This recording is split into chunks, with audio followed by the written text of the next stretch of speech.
Limits by Ari Levitch.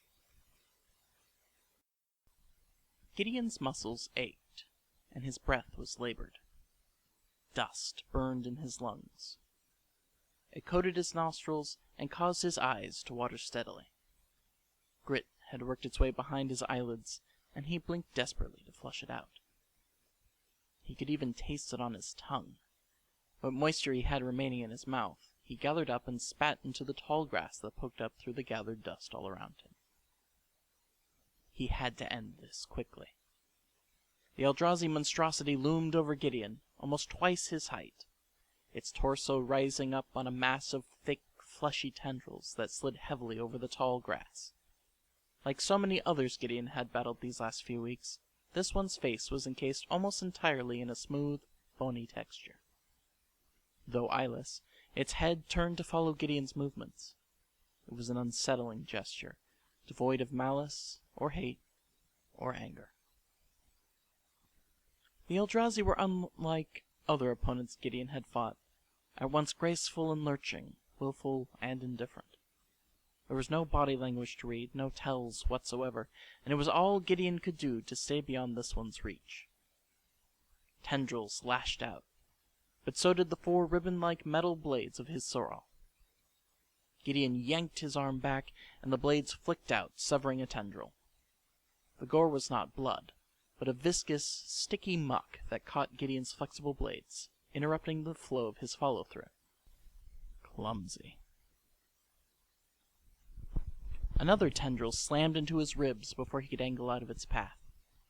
He saw it coming, but there was only enough time for Gideon to grit his teeth and anticipate the blow, while ripples of protective light reflexively flared across his body to meet the blow, leaving him unharmed.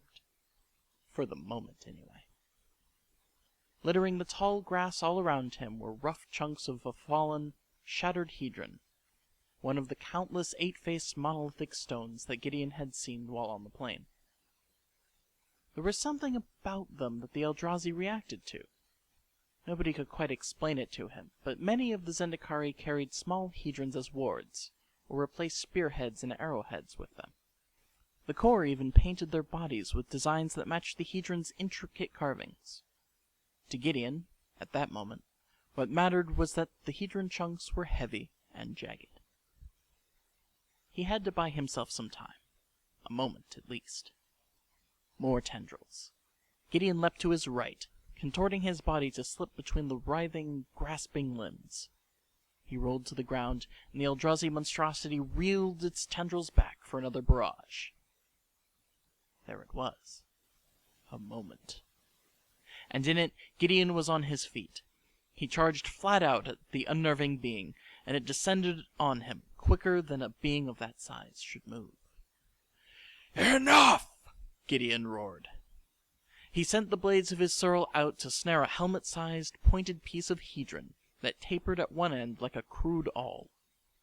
As the Eldrazi swooped low, Gideon swung. The hedron connected with bony faceplate. No shriek of agony followed, no spurt of blood welled, just a brittle snap. The combined force of Gideon's swing and the Eldrazi's own momentum driving the ancient stone deep. A moment later, the Eldrazi collapsed, unmoving. Gideon untangled his sorrel and sank to the ground. Blood continued to pump furiously through his veins, and he was aware of how much the pounding in his temples stood out against the sudden silence of his surroundings. His dust-caked face was streaked with lines of sweat, but the sun felt good on his face, and he was smiling. To his right, something approached. Several things, moving swiftly through the tall grass in his direction.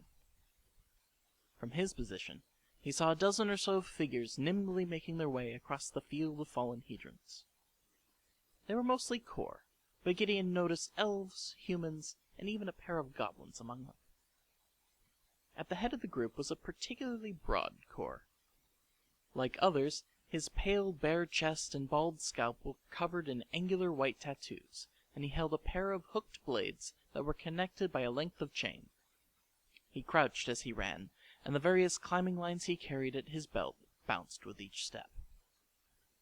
"Munda!" Gideon called out. At the sound, the approaching group went to ground. All, except the lead corps, who stood alert but still, his brow fixed in a practiced furrow.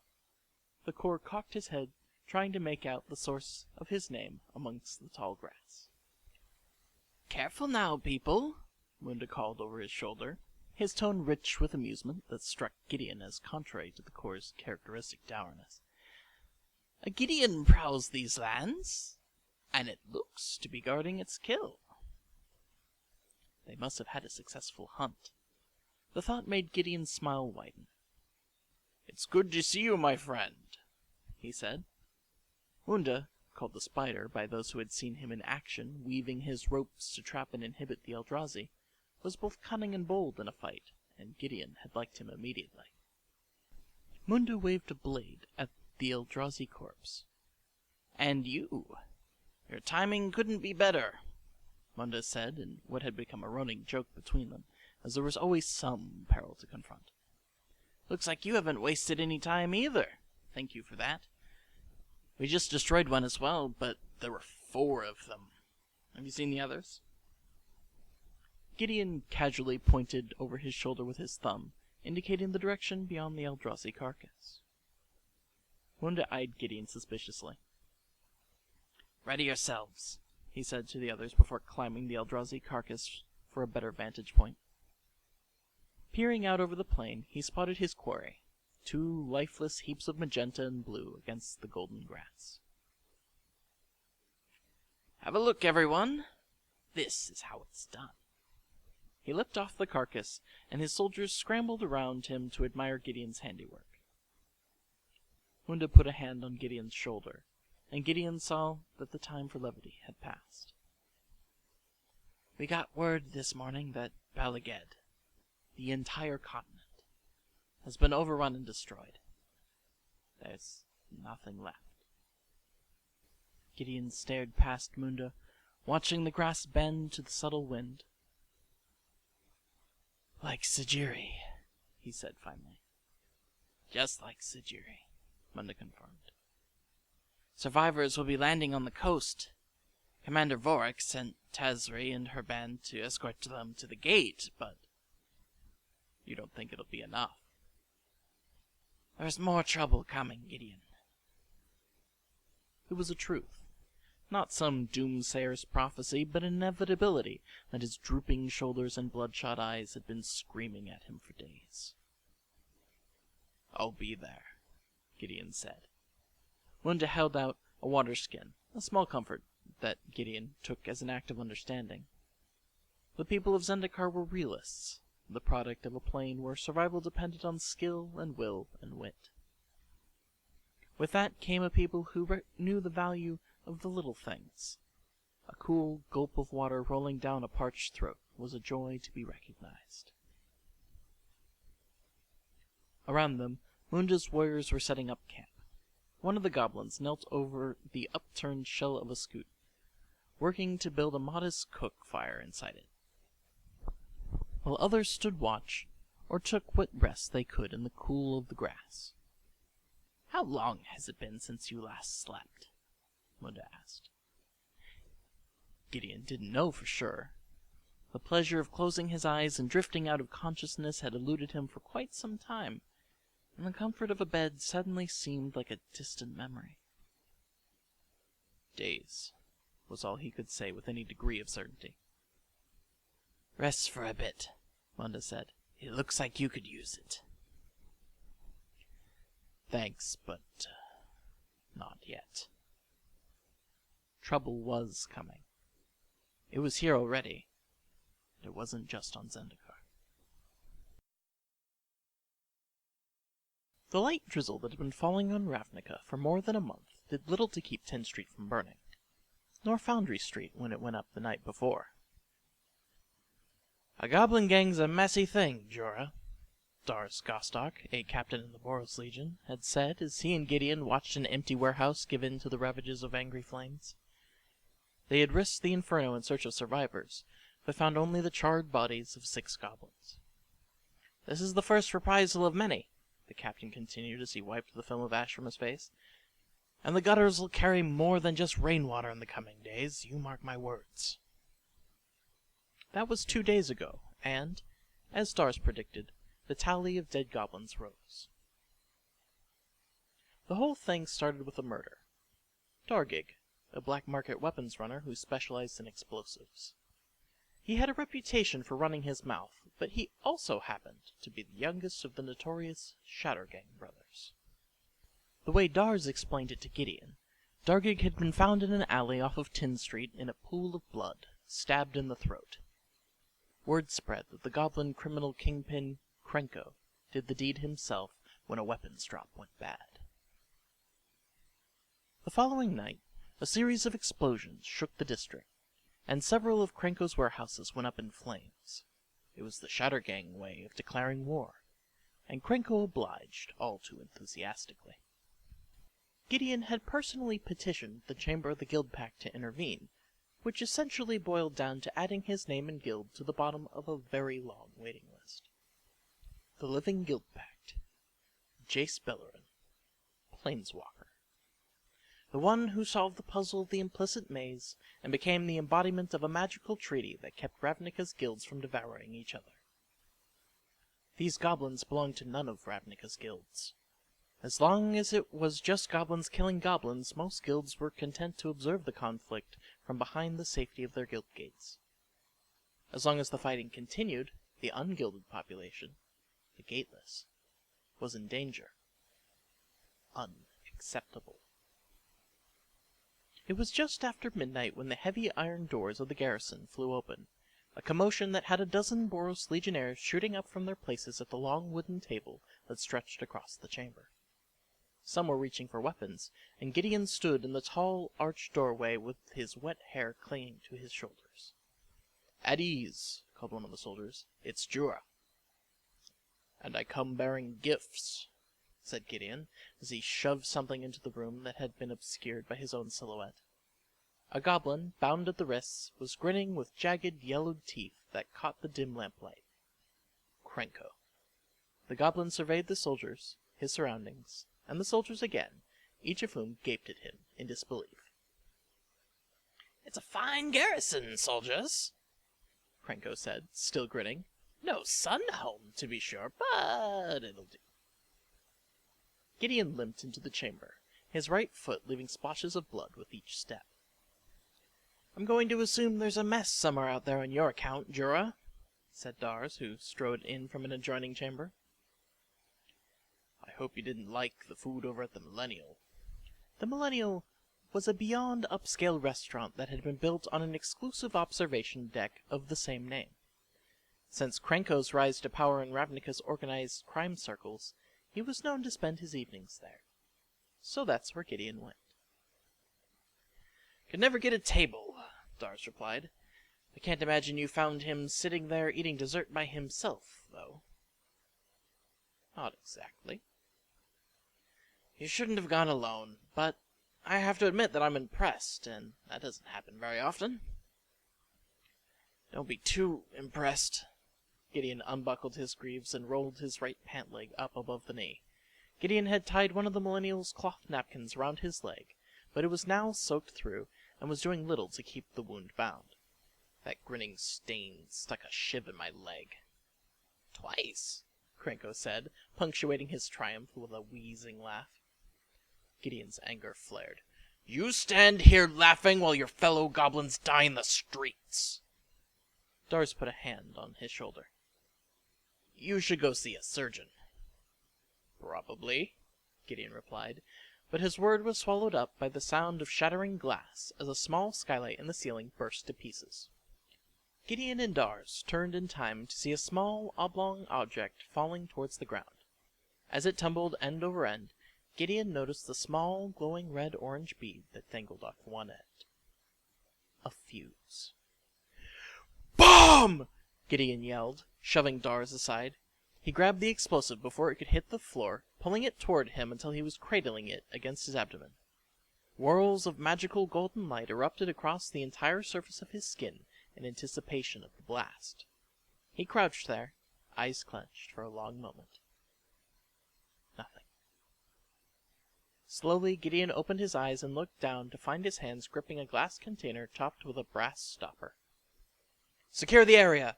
Dar's command broke the silence. "I want answers!" Gideon righted himself, turning the canister over in his hands to examine it. "A dud?" Dar asked. "Not a bomb. Look." Gideon removed the stopper and extracted a coiled ribbon of paper from the glass tube. He unrolled it. A message scrawled with a practiced hand stretched across a narrow strip in a single line.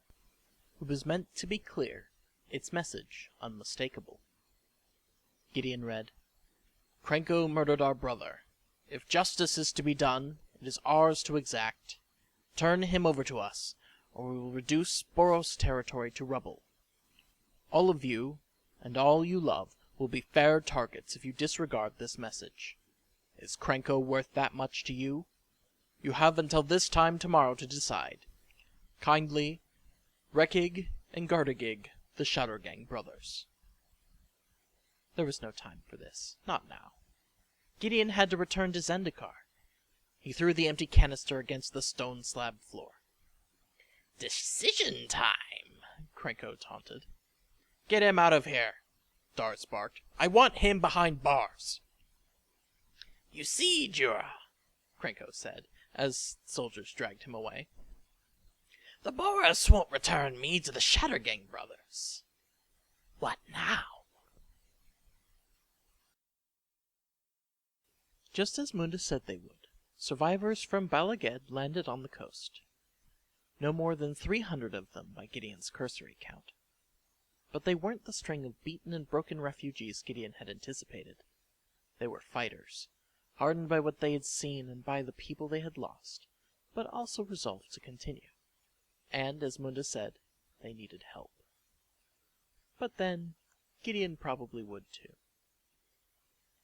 Shields scuffed and surl unfurled, Gideon planted himself in the narrow path that twisted its way between the chalk cliffs rising up from the shore. The ground rumbled, and the vibrations awoke the wounds that buzzed in his leg.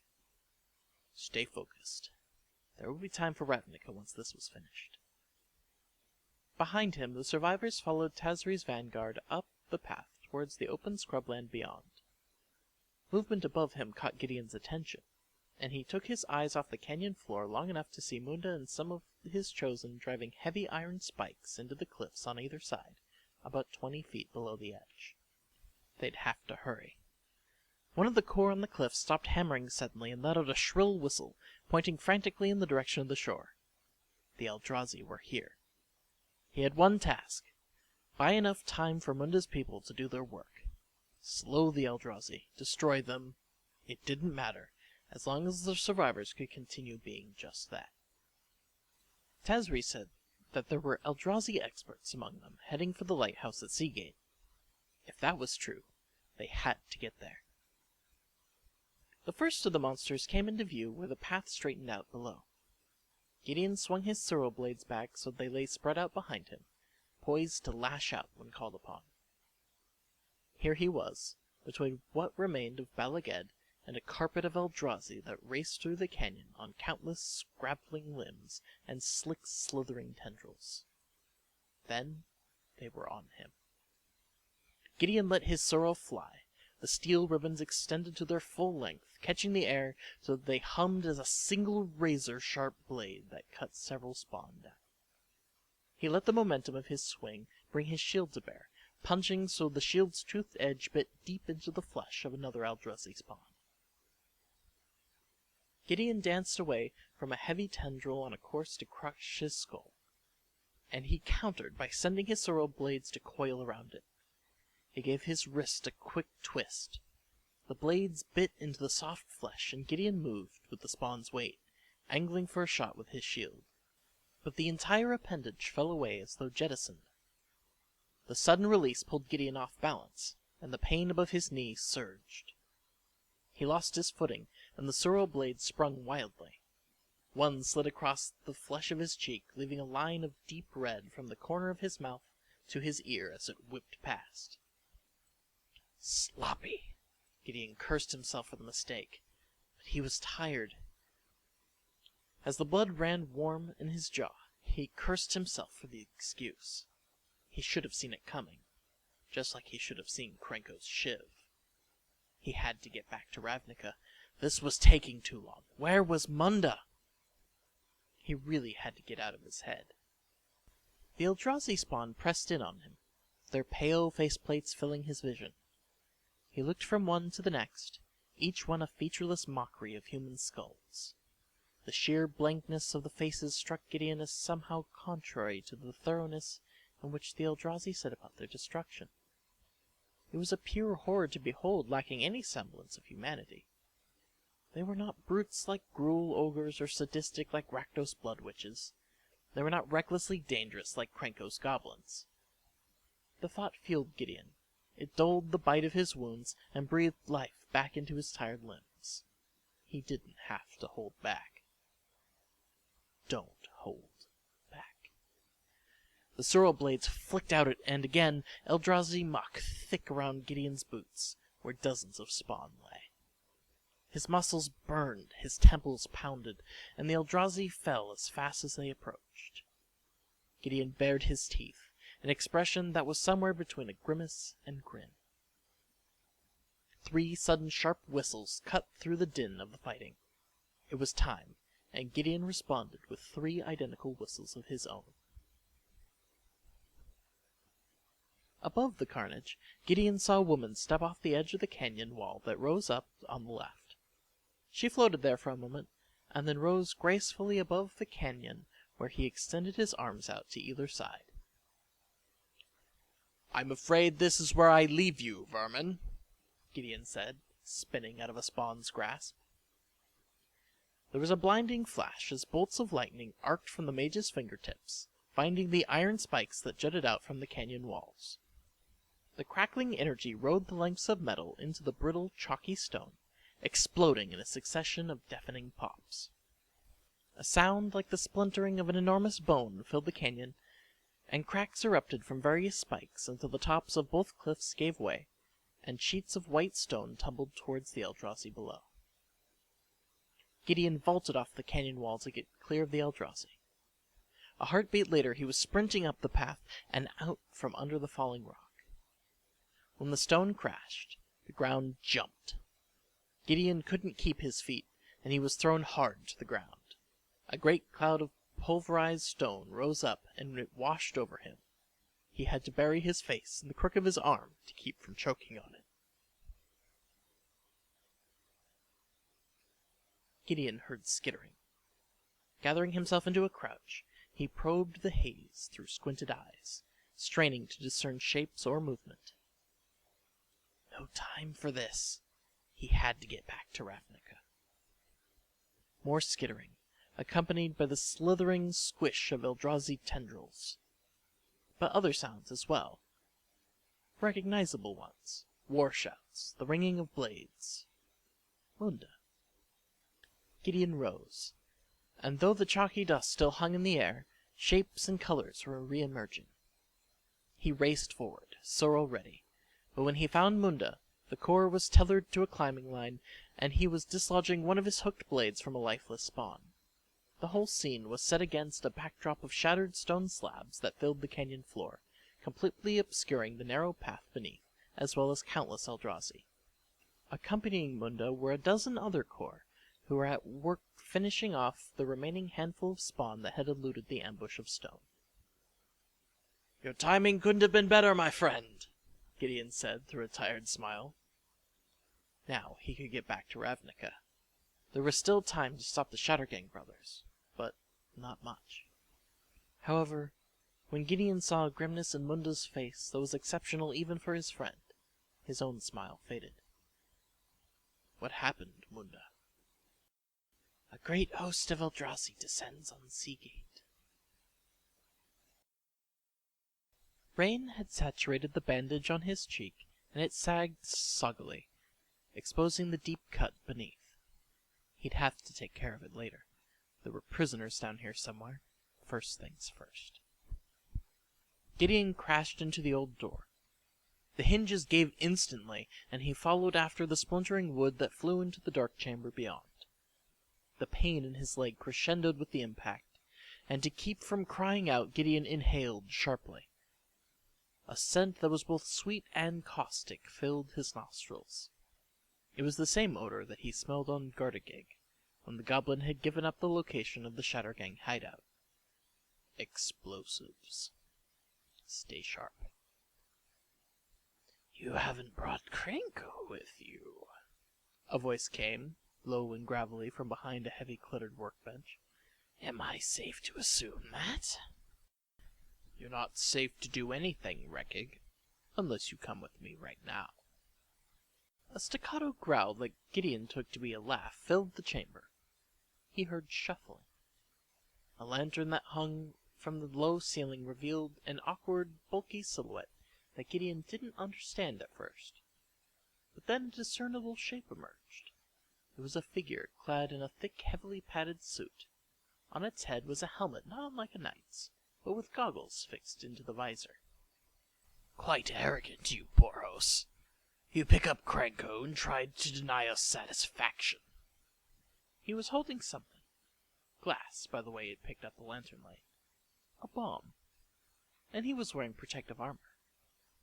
"Cranko will be ours. Only now the district will burn for no more." This had to end. Planting his wounded leg, Gideon kicked the workbench with all the strength he could manage, sending it sliding into Rekig with such a force that the goblin's breath escaped his lungs all at once in a rattling, punctuated moan.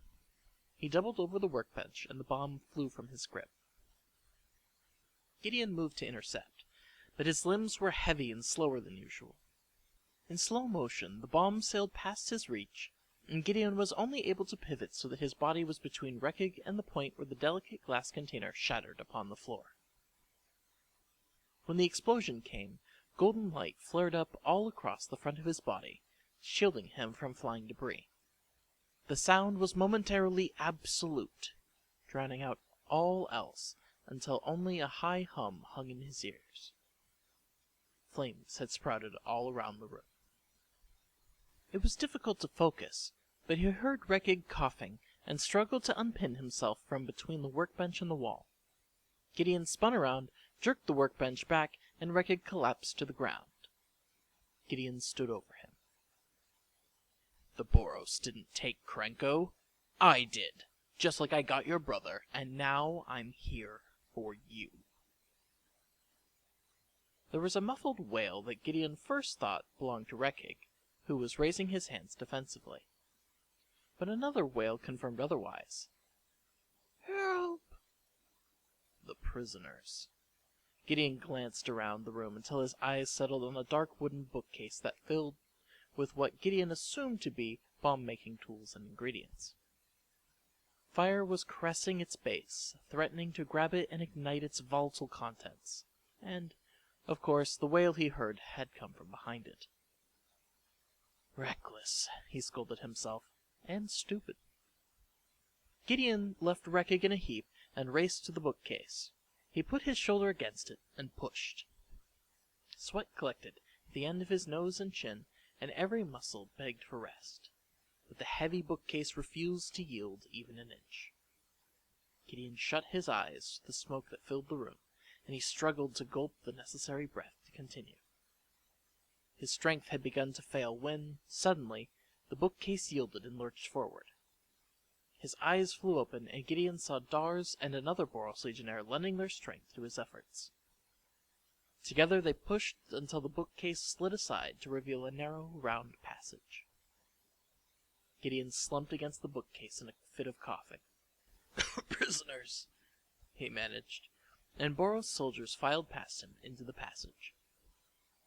Dars remained with Gideon. "Rekig?" The captain shook his head. Gideon looked across the room. Rekig was gone. He shifted his gaze to Dars. "You followed me." "Clearly, I had reason. You didn't have to do this alone, Gideon. We fight as a legion because some things are bigger than us." "I had him, Dars." "We'll find him. As a legion, we'll find him. You have a rest." "Not yet." When the attack on Seagate came, it came crashing down on the settlement with a speed and ferocity that simply overwhelmed its militia. The Eldrazi swept in from both sides of the seawall. Some even surged from the sea to scale the face of the seawall itself. There were simply too many. Commander Vorik had given the signal to evacuate, but it wasn't going fast enough. But then again, neither was Gideon. 4 days without sleep? Or was it 5? He did manage to close his eyes for a few minutes as he rode here from the commander's camp. So why was he so tired? Not now. Gideon strained against a thick wooden beam that pinned him to the floor of a building that was crumbling around him. But it was no use. The beam had fallen across his body when an airborne Eldrazi landed a powerful swipe that sent him crashing into the building. No time for this. His left arm was free, as well as his head, but that was it. With his teeth, he unfastened the leather straps of his buckler. Once he shook it free of his hand, he wedged it as best he could between his breastplate and the beam. It just had to budge a little, and he pushed with everything he could muster. A grunt erupted into a roar, and the beam moved. Gideon shifted his weight, and the beam rolled free of him. Wearily, he climbed to his feet. One of the wounds above his knee had reopened, perhaps both, and blood ran down his leg. He reached for his buckler, and as he worked it back onto his left hand, he scanned the ruins around him. There were bits of broken furniture strewn along with shattered ceramic plates. This was someone's home. And this was going to be the fate of Seagate. He had been told that Seagate was the largest settlement in all of Zendikar. It was a narrow strip of civilization clinging to the top of the ancient white dam that gave Seagate its name, and the Eldrazi had set about reducing the settlement, and all its people, to dust. Gideon filled his lungs and made for the crumbling doorway that led back to the carnage beyond. He was at the threshold when a figure rounded the corner, blowing past him into the building. He had to spin to one side to avoid a collision. "Quick now, I need your help," the figure said, in a manner that was more command than request. A merfolk. She was bleeding from a gash above her eye, and she was holding someone, a human woman, who sagged limply in her arms. Both were clad in armor, the merfolk in a shell-like scale and plate armor that was typical of her kind, and the unconscious one in cobbled steel plate. The merfolk had a spear slung across her back. These two were not new to the horrors of the Eldrazi. Gideon helped the merfolk lay the unconscious woman against the shattered remnants of a wall, and the two worked together to unfasten the crushed plates that were supposed to protect her. Beneath the armor, the woman's skin was a desiccated, eroded husk that mirrored the spongy, ash-colored, pitted bone texture of Eldrazi ruin. He'd seen it before. It's how the Eldrazi leached energy from the world. It was not a wound.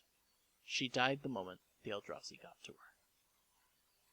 The merfolk also knew what it meant, for she stopped and sunk to the ground beside the still body, staring blankly at the devastation. Gideon knelt. What was her name? "Kendrin," she said, placing her hand on top of the dead woman's forehead. "You'll have to grieve for Kendrin later. You have to get out of here now." "You don't understand." She looked up, shifting her gaze from Kendrin to Gideon. "There's no time. We barely made it out of Balaged alive. We saw its destruction." "You were among the survivors that landed yesterday." "Yes. Kendrin was on the brink of a discovery. The puzzle of ley lines, she called it. The Hedrons, the Eldrazi, the connection. She was so close. She said it all pointed to the eye, and that she had to come here to see the lighthouse records on the eye." "You just have to get to the lighthouse? You can get your answers there?" The merfolk shook her head. "We were just there. There's nothing left inside. We were attacked trying to get out. Besides, Kendrin was the expert, not me. I was her escort on the expeditions, and I failed." She slammed her fist against the stone wall, and, a moment later, The whole wall seemed to explode outwards over empty space. The merfolk would have tumbled backwards with it over the side of the seawall had Gideon not grabbed hold of her hand. Enormous tendrils appeared, yanking away the remaining masonry so that their source came into view. An Eldrazi monster, faceless and terrible, at the end of its ascent up the vertical expanse. Tendrils continued their devastating course, threshing stonework until only powder remained. Gideon and the merfolk scrambled up a pile of rubble that had once been a second and third floor. From their position, Gideon could see the devastation that stretched out from one end of the seawall to the other. Many of the buildings were in ruins, and many more had been pulled completely from the top of the wall, so that the water on both sides ground the wreckage against the wall's smooth face. The Zendikari were a resilient lot, and even now he saw that many continued to fight in defensive pockets. They had been destroying Eldrazi all day, but it wasn't enough.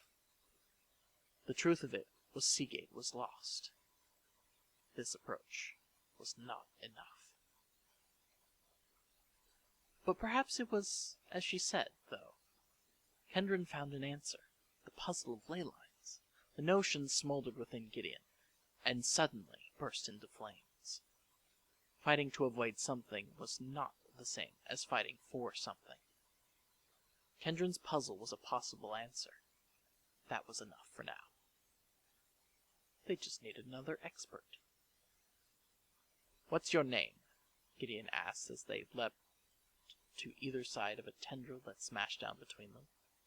"Really? Now?" "I'm going to find someone who can help, but I'll need to find you after." She threw her spear at the Eldrazi as it slowly pulled itself over the edge of the wall into the broken dwelling. The spear found its mark with a crunch, sinking into the featureless faceplate. The merfolk's eyes flashed fleetingly with red energy, and the wound she opened began to hiss and steam. "I'm Jorian," she said, through gritted teeth as tendrils flailed about furiously. "Jorian, get to Commander Vorik's camp. You have to make it. I'll find you." And the next moment, Gideon's sorrow blades flew, grabbing hold of Jorian's spear, which had remained lodged in place. He hurled himself into the air, and at the apex of the swing, he hit the toggle on his forearm to trigger the retraction mechanism of his sorrow. But instead of reeling in his blades, the force jerked him towards Jorian's spear, and he rammed into the Eldrazi's face with such force that it carried over the edge and back towards the sea below. In a tangle of tendrils, Gideon fell with it. Stay focused. He had to get free of the Eldrazi, or it would drag him beneath the surface. His hands fumbled at the sorrel blades, attempting to release them from the spear. But the Eldrazi was tumbling through the air fast, and Gideon lost his grip. He was free-falling, but still anchored to the Eldrazi, and all he could do was ready himself for impact. The Eldrazi hit first, and Gideon's entire body erupted in bands of golden light as he too crashed through the surface of the sea. The Eldrazi fell to pieces instantly, and Gideon was tossed around beneath the churning water. He struggled to orient himself in the midst of the slurry of seawater and Eldrazi bits. At last he surfaced, gulping for air. With the last of his strength, he kicked his way over to the collection of detritus that lined the base of the seawall. He found the remnant of a wooden table and clung to it. From above, the sounds of slaughter could be heard over the surf, and he tilted his head up to where Eldrazi swarmed over Seagate like angry ants. Gideon knew that he had no time to waste. He had an expert to find. He closed his eyes, and he felt the world around him melt away. In the coldness of the sea faded, and he felt stone beneath his feet. The sound of lapping waves gave way to the din of the city. The sounds he knew. Sounds of Ravnica.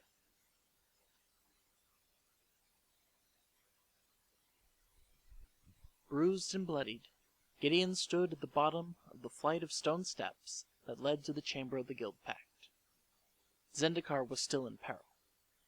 Force of arms alone would not be enough to achieve victory. There had to be some other answer.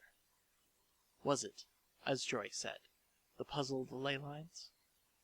Who then was better suited for the task than the one who solved Ravnica's maze? The living guild pact. The planeswalker. Jace Beleren.